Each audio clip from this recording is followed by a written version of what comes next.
പിതാവിൻ്റെയും പുത്രൻ്റെയും വിശുദ്ധാത്മാവിൻ്റെയും നാമത്തിൽ ആമേൻ. കർത്താവിൻ്റെ ജീവൻ്റെ വചനം കേൾക്കുവാൻ നമ്മുടെ മനസ്സിനെയും ഹൃദയത്തെയും ആത്മാവിനെയും ജ്വലിപ്പിക്കുവാൻ പരിശുദ്ധ അമ്മയുടെ മധ്യസ്ഥം യാചിക്കാം. ദൈവകൃപ നിറഞ്ഞ മറിയമേ, നിനക്ക് സ്തുതി. കർത്താവ് ഞങ്ങളോട് കൂടെ സ്ത്രീകളിൽ അനുഗ്രഹിക്കപ്പെട്ടവളാവുന്നു. അങ്ങയുടെ ദുരത്തിൻ ഫലമായി ഈശോ അനുഗ്രഹിക്കപ്പെട്ടവനാവുന്നു. പരിശുദ്ധ മറിയമേ, തമ്പുരാൻ്റെ അമ്മേ, പാവിളായ ഞങ്ങൾക്ക് വേണ്ടി ഇപ്പോഴുള്ള സമയത്തും തമ്പുരാനോട് അപേക്ഷിക്കണമേ. ആമേൻ. ഹല്ലേലൂയ. യേശുവേ നന്ദി, യേശുവേ ആരാധന. ഇന്ന് നമ്മൾ ശ്രവിക്കാൻ പോകുന്ന വചനം ഇന്നു മുതൽ പുറപ്പാട് പുസ്തകത്തിൽ നിന്നും മോശയെ പറ്റിയാണ്. ആരായിരുന്നു മോശ? കർത്താവ് എങ്ങനെ അദ്ദേഹത്തെ തിരഞ്ഞെടുത്തു എന്നെല്ലാം നമുക്ക് വചനത്തിലൂടെ കേൾക്കാൻ സാധിക്കും. മോശ ഒരു കൊലപാതകിയാണ്. മോശ എന്നാൽ ഒരു സഹായകനും കൂടിയാണ്. ആരുടെയെങ്കിലും വേദനകൾ കണ്ടാൽ അവൻ അവരെ സഹായിക്കും. നമ്മൾ കേൾക്കാൻ പോകുന്ന വചനം പുറപ്പാട് പുസ്തകം 2-ാം അധ്യായം 11 മുതൽ 25 വരെയുള്ള തിരുവചനമാണ് ഇന്ന് നമ്മൾ ധ്യാനിക്കുന്നത്. ഹല്ലേലൂയ. യേശുവേ നന്ദി, യേശുവേ ആരാധന. അപ്പോൾ ഈ മോശ വളർന്നതും എല്ലാം ഫറവോയുടെ ഭവനത്തിലാണ്. അതുകൊണ്ട് തന്നെ അവന് വളരെ ധൈര്യമാണ്. കാരണം ഒരു രാജാവിൻ്റെ കുടുംബത്തിലാണ് അവൻ വളർന്നു വന്നത്.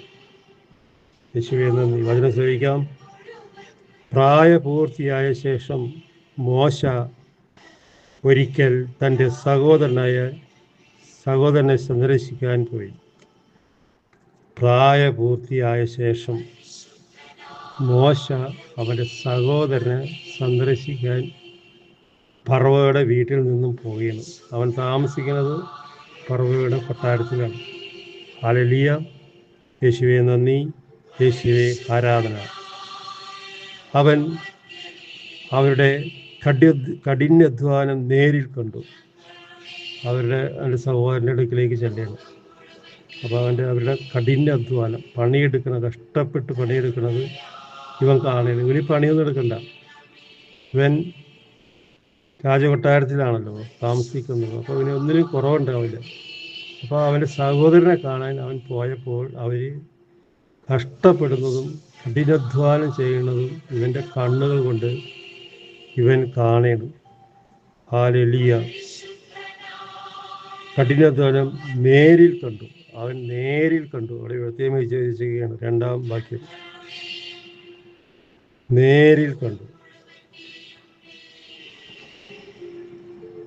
യേശുവേ നന്ദി, യേശുവേ ആരാധന. തത്സമയം സ്വജനത്തിൽപ്പെട്ട ഒരു എബ്രായനെ ഒരു ഈജിപ്തുകാരൻ പ്രകരിക്കുന്നത് കണ്ടു.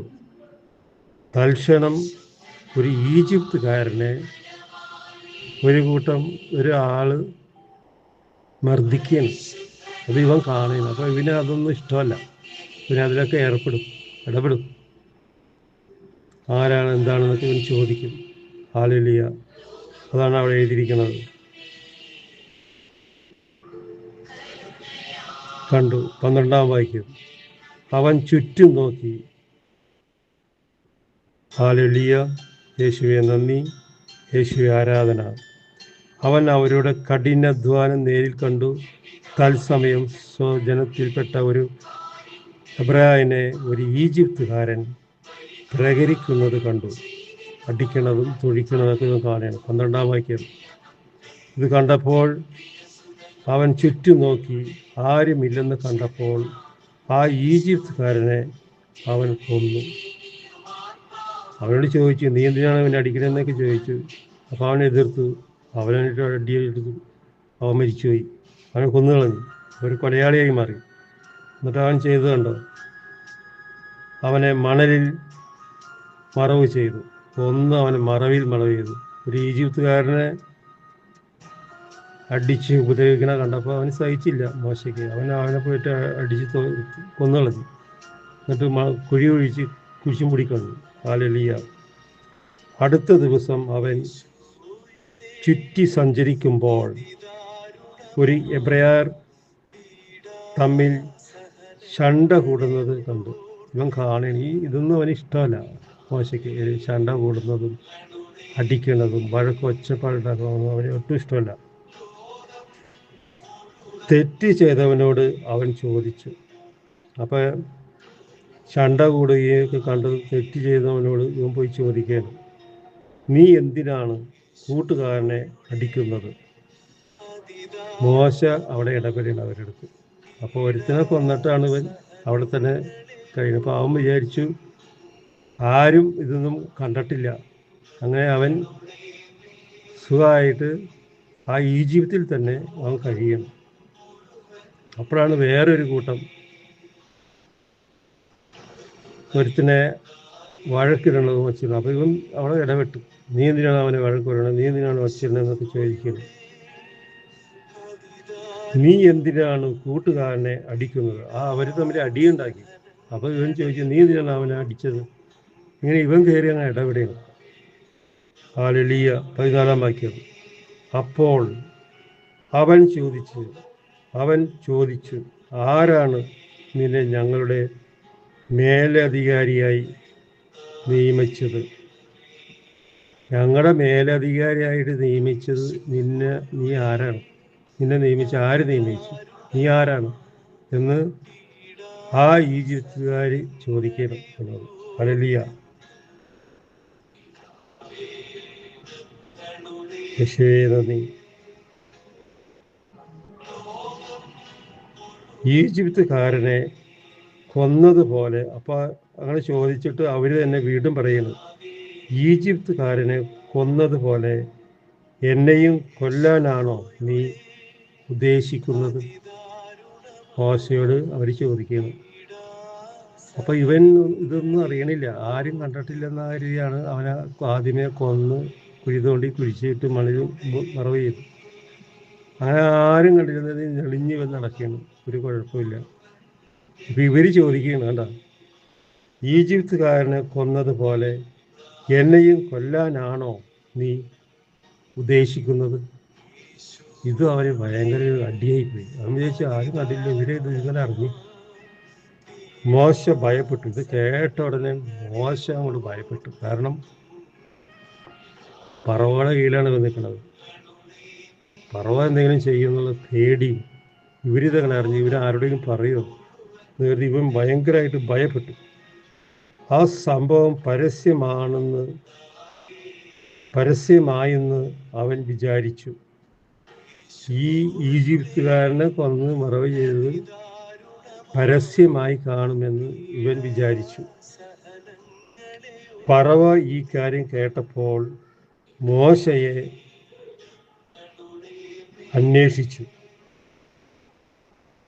ഹല്ലേലൂയ. പക്ഷേ മോശ അവനെ അന്വേഷിച്ചു. പറവ എവിടെയാണ് ഇവനെ വിളിക്കണം. അപ്പോൾ അവൻ്റെ കാതിൽ വരെ എത്തി സംഗതി. പക്ഷേ മോശ പറവയുടെ പിടിയിൽപ്പെടാതെ ഒളിച്ചോടി. മോശ ഒളിച്ചോടി കളഞ്ഞു. ആ നാട്ടിൽ നിന്ന് തന്നെ അവൻ ഒളിച്ചോടി. ഹല്ലേലൂയ. മിദിയാൻ നാട്ടിലെത്തി. ഓടി അവൻ മിദിയാൻ എന്ന് പറയുന്ന നാട്ടിലെത്തി. അവിടെ ഒരു കിണറിന് സമീപം ഇരുന്ന്, ഒരു കുടിക്കണ വെള്ള കിണറുണ്ട് അവിടെ. അതിൻ്റെ സമീപം ഇവൻ ഓടിയെത്തി അവിടെ ഇരുന്നു. അവിടെ നിന്ന് കുറച്ച് വെള്ളം കുടിച്ച് ഒരു ആശ്വാസമായിട്ട് അവൻ ഈ കിണറിൻ്റെ സൈഡിൽ ഇരിക്കുന്നു. മിദിയാനിലെ പുരോഹിതനും 7 മക്കളും ഉണ്ടായിരുന്ന അവർ പിതാവിൻ്റെ ആടുകൾക്ക് കുടിക്കാൻ തൊട്ടികളിൽ വെള്ളം കോരി നിറച്ചു. മിദിയാനിലെ പുരോഹിതന് 7 മക്കളുണ്ടായിരുന്നു. അവരുടെ ആടുകളെ കുടിക്കാൻ വെള്ളം കോരി തൊട്ടിലുകളിൽ നിറച്ച്. അപ്പോൾ ചില ആട്ടിടയന്മാർ, അപ്പോൾ ഈ മോശ ഇതൊന്നും അറിയാതെ ഇവൻ അതിൻ്റെ സൈഡിലിരിക്കുകയാണ്. അപ്പോൾ കുറേ ആട്ടിടയന്മാർ ഇവിടെ ഓടി വന്നു അവരെ ഓടിച്ചു. വെള്ളം കോരിപ്പോയെന്നൊക്കെ പറഞ്ഞിട്ട് ഈ പെൺപിള്ളേരെ ഓടിക്കുന്നു. അവിടെയും മോശ ഇടപെടുന്നു. അപ്പോൾ മോശയുടെ സ്വഭാവം വളരെ നല്ലൊരു സ്വഭാവമാണ് അല്ലേ. ഇത് കർത്താവ് കാണുന്നുണ്ട്, പിന്നെ ഇവനെ പരീക്ഷിക്കുന്നുണ്ട്. ഹല്ലേലൂയ. എന്നാൽ മോശ ആ പെൺകുട്ടികളോട് സഹായത്തിന് എത്തുകയും ആ പെൺകുട്ടികളുടെ സഹായത്തിന് എത്തുകയും ചെയ്തു. അപ്പോൾ അവിടെ ഒരു പ്രശ്നം നടക്കുന്നുണ്ട്. ആടുകൾക്ക് കുടിക്കാൻ കിണറ്റിൽ നിന്ന് വെള്ളം കോരിയപ്പോൾ വേറെ ആട്ടിടയന്മാർ വന്ന് ഇവരെ ഓടിക്കുകയാണ്. ഹല്ലേലൂയ. അവരുടെ ആടുകൾക്ക് വെള്ളം കൊടുക്കുകയും ചെയ്തു. അവർ തന്നെ വന്ന് കോരി വെള്ളം കുടിക്കാനും മറ്റേ പാത്രങ്ങളിൽ വെള്ളം നിറയ്ക്കുകയൊക്കെ ഇവൻ സഹായിക്കും. ഹല്ലേലൂയ ചെയ്തു. 18-ാം വാക്യം. അവർ പിതാവായ റഹുവേലിൻ്റെ അടുക്കൽ മടങ്ങിച്ചെന്നപ്പോൾ അവൻ ചോദിച്ചു. റഹുവേലിൻ്റെ ആടുകളെ ഈ സഹോദരിമാർ മേയ്ക്കുകയും വെള്ളം കൊടുക്കുകയൊക്കെ ചെയ്യുന്നു. അങ്ങനെ റഹുവേൽ ചോദിക്കേണ്ട ഇവരോട്, നിങ്ങൾ ഇന്ന് നേരത്തെ തിരിച്ചെത്തിയോ? എങ്ങനെ? നിങ്ങൾ ഇന്ന് നേരത്തെ തിരിച്ചെത്തിയത് എങ്ങനെ? 19-ാം വാക്യം. അവർ പറഞ്ഞു, ഈജിപ്തുകാരനായ ഒരാൾ ഞങ്ങളെ ഇടയന്മാരിൽ നിന്നും രക്ഷിച്ചു. ആ ആട്ടിടയന്മാർ വെള്ളം കോരരുത് എന്നൊക്കെ പറഞ്ഞ് ഇവരെടുത്ത് ചണ്ട കൂടെയിരുന്നു. അപ്പോൾ ഇവൻ ഇടപെട്ട് അവിടെ നിന്ന് അവരെ ഒഴിപ്പിച്ച് ഇവരുടെ ആവശ്യങ്ങൾ ഈ ആട്ടിടയന്മാർക്കെല്ലാം വെള്ളം കോരിക്കൊടുക്കുകയും ഇവനൊരു സഹായകനായി മാറി അവിടെ. ഹല്ലേലൂയ. അവൻ ഞങ്ങൾക്ക് വേണ്ടി വെള്ളം കോരി, ഈ പെണ്ണുങ്ങൾ പറയുന്നു, അവൻ ഞങ്ങൾക്ക് വേണ്ടി വെള്ളം കോരി ആടുകൾക്ക് കുടിക്കാനും കൊടുക്കുക പോലും ചെയ്തു. ആടുകൾക്ക് കുടിക്കാനും കൊടുത്ത് പാത്രത്തിൽ നിറച്ച് അവരെ ഓടിക്കുകയും ചെയ്യുന്നതൊക്കെ ഇവർ റഹുവേലിനോട് പറയണം. ഹല്ലേലൂയ. റഹുവേൽ ചോദിച്ചു. ഉടനെ റഹുവേൽ ചോദിച്ചു, അവൻ എവിടെ? അവൻ എവിടെ എന്ന് ഈ സഹോദരിമാരോട് റഹുവേൽ ചോദിക്കുന്നു. നിങ്ങൾ എന്തുകൊണ്ട് ആ മനുഷ്യനെ വിട്ടിട്ട് പോന്നു? നിങ്ങൾ എന്തുകൊണ്ട് ആ മനുഷ്യനെ വിട്ടിട്ട് പോന്നു? കാരണം അവനൊരു സഹായനാണല്ലോ, ഒരു ഉപകാരിയാണല്ലോ, ഉപകാരം ചെയ്യുന്നവനാണല്ലോ. അവൻ എന്തിനാണ് നിങ്ങൾ വിട്ടിട്ട് പോകുന്നതെന്ന് റഹുവേൽ ഇവനോട് ചോദിക്കാൻ ഇവരോട്. അവനെ ഭക്ഷണത്തിന് ക്ഷണിക്കുകയും. റഹുവേൽ വേഗം പറയണം, അവനെ ഭക്ഷണത്തിന് വിളിക്കാൻ പറയണം. 21-ാം വാക്യം. ഹല്ലേലൂയ. അങ്ങനെ മോശ അവനോടൊപ്പം താമസിക്കാൻ തീരുമാനിച്ചു. അങ്ങനെ അവനെ വിളിച്ച് വീട്ടിൽ കൊണ്ടുവന്നു. അപ്പോൾ അവർ പറഞ്ഞിട്ടുണ്ടാവും, ഇവനെ തന്നെ ഇവിടെ നിന്നോട്ടെ, നമുക്ക് ആളുകളെ മേയ്ക്കുകയും ചെയ്യാൻ ഇവനൊരു ഉപകരണമാക്കി നമുക്ക് മാറ്റാമെന്നൊക്കെ അവിടെ ഒരു തീരുമാനം എടുത്തു. അങ്ങനെ അവൻ അവിടെ താമസിക്കാനും തുടങ്ങി. ഹല്ലേലൂയ. അവൻ തൻ്റെ മകളെ സിപ്പാറയെ മോശയ്ക്ക് ഭാര്യയായി കൊടുത്തു. അവനവിടെ താമസം തുടങ്ങി. അയാളുടെ ഒരു മകളെ ഇവന് ഭാര്യയായി കല്യാണവും കഴിച്ചു കൊടുത്തു. അപ്പോൾ അവൻ ആ കുടുംബത്തിലൊരു അംഗമായിട്ട് മാറി. ഹല്ലേലൂയ. അങ്ങനെ അവൾ ഗർഭിണിയായി. അടുത്ത വാക്യം 22, 11-ാം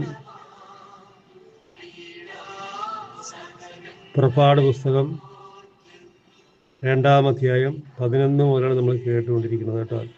22-ാം വാക്യത്തിലേക്ക് വരുമ്പോൾ അവൾ ഒരു പുത്രനെ പ്രസവിച്ചു. അവൾ ഒരു പുത്രനെ പ്രസവിച്ചു.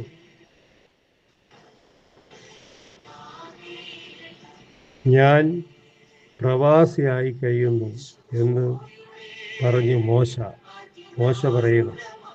ഞാൻ പ്രവാസിയായി കഴിയുന്നു എന്ന് പറഞ്ഞ് മോശ അവനെ ഗെർഷോം എന്ന് പേരിട്ടു. ഹല്ലേലൂയ. കുറേ കാലം കഴിഞ്ഞ് ഈജിപ്തിലെ രാജാവ് മരിച്ചു, ഫറവോ മരിച്ചു. കുറേ കാലം കഴിഞ്ഞപ്പോൾ. ഹല്ലേലൂയ. യേശുവേ നന്ദി. കുറേ കാലം കഴിഞ്ഞപ്പോൾ ഈജിപ്തിലെ രാജാവ് മരിച്ചു. ഇവൻ താമസിക്കുന്ന ഭവനത്തിലെ രാജാവ് മരിച്ചു. അടിമകളായി കഴിഞ്ഞിരുന്ന ഇസ്രായേൽ മക്കൾക്ക് നെടുവീർപ്പിട്ട് നിലവിളിച്ചു. ഇസ്രായേൽ മക്കൾ നെടുവീർപ്പിട്ട് നിലവിളിക്കുന്നു. അടിമകളാക്കി കഴിയുന്നവിടെ ഇസ്രായേൽ മക്കളെ അടിമകളാക്കി ഈജിപ്ത് രാജാവ് അവിടെ കൂട്ടിയിട്ടേക്കാണ് ഒരു കൊട്ടാരത്തിൻ്റെ അടുത്ത്. അത് നിലവിളിച്ച് കേൾക്കുന്നത് ഇവൻ കാണും. ഇവന് അതൊന്നും ഇഷ്ടമല്ല. വലിയ അവരുടെ നിലവിളി ദൈവസന്നിധിയിലേക്ക് എത്തി.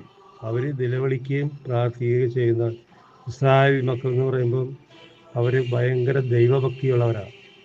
അപ്പോൾ അവർ നിലവിളിക്കുന്നതും പ്രാർത്ഥനയൊക്കെ ആയിരുന്നു. ഇവർ ഈജിപ്തിലെ രാജാവ് അവരെ പിടിച്ചപ്പോൾ അവർ ചെയ്തുകൊണ്ടിരുന്നത്. അവർ എതിർക്കുകയൊന്നും ചെയ്തില്ല. പക്ഷെ ആ നിലവിളി ദൈവസന്നിധിയിലെത്തി. ദൈവം അവരോട് അവരുടെ കരച്ചിലുകൾ ശ്രവിക്കുകയും അബ്രാഹത്തോടും ഇസാക്കിനോടും യാക്കോബിനോടും ചെയ്ത ഉടമ്പടി ഓർമ്മിക്കുകയും ചെയ്തു. ഇസാക്കിനോടും യാക്കോബിനോടും അബ്രാഹത്തോടെല്ലാം ചെയ്ത ഉടമ്പടി അവർ ഓർക്കുകയും ചെയ്തു. ഹല്ലേലൂയ. അവിടുന്ന് അവരെ കടാക്ഷിച്ചു. അവരുടെ ദയാനീതി വ്യവസ്ഥ ഗ്രഹിച്ചു. കർത്താവ് ഇതെല്ലാം കണ്ട് മോശേനെ ഒരു ഉപകരണമാക്കി മാറ്റാൻ പോവുകയാണ്. അത് നമുക്ക് അടുത്ത ദിവസങ്ങളിൽ കാണാൻ പറ്റും. ഹല്ലേലൂയ. ഈ ആഴ്ച മുഴുവനും നമ്മൾ മോശയെ പറ്റിയായിരിക്കും കടന്നു പോയിക്കൊണ്ടിരിക്കുന്നത്. എല്ലാവരും ഒരുങ്ങി പരിശുദ്ധ അമ്മയോട് ജീവൻ്റെ വചനം ശ്രവിക്കാൻ ദാഹിച്ച് പ്രാർത്ഥിച്ചുകൊണ്ട് ദൈവകൃപ എന്ന് പറയുന്ന സൃഷ്ടി കർത്താവ് ഞങ്ങളോടുകൂടെ സ്ത്രീകളിൽ അനുഗ്രഹിക്കപ്പെട്ടവളാവുന്നു. അങ്ങയുടെ ഒരു തിമ്പലമായ ഈശോ അനുഗ്രഹിക്കപ്പെട്ടവരാകുന്നു. പരിശുദ്ധ മറിയമേ തമ്പുരാൻ്റെ അമ്മേ, പാവികളായ ഞങ്ങൾക്ക് വേണ്ടി